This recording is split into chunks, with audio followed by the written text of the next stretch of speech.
They thought she didn't belong in business class. But what happened next silenced the entire plane. It was a quiet morning flight from New York to London.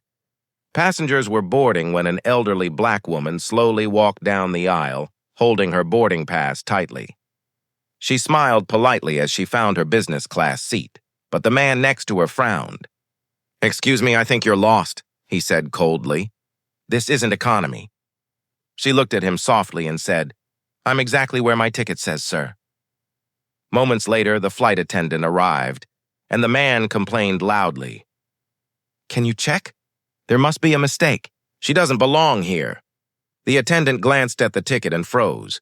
It was indeed business class.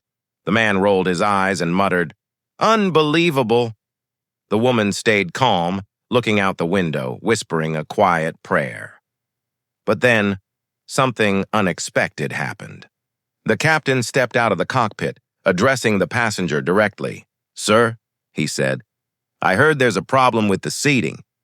The man quickly replied, "Yes, this woman is in the wrong section." The captain smiled slightly and said, "You're right, there is a mistake."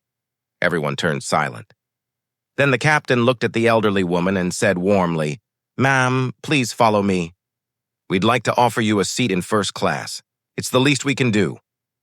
Gasps filled the cabin. The woman stood slowly, thanked him, and walked past the stunned man. As she sat in her new seat, the captain quietly added, "You once treated my father when he was injured during the war. He told me he owed his life to a kind nurse named Grace. I never forgot that name." Tears welled in her eyes. The cabin remained silent for the rest of the flight. And when they landed, passengers stood up and applauded her. Because kindness, dignity, and respect will always fly higher than any ticket class.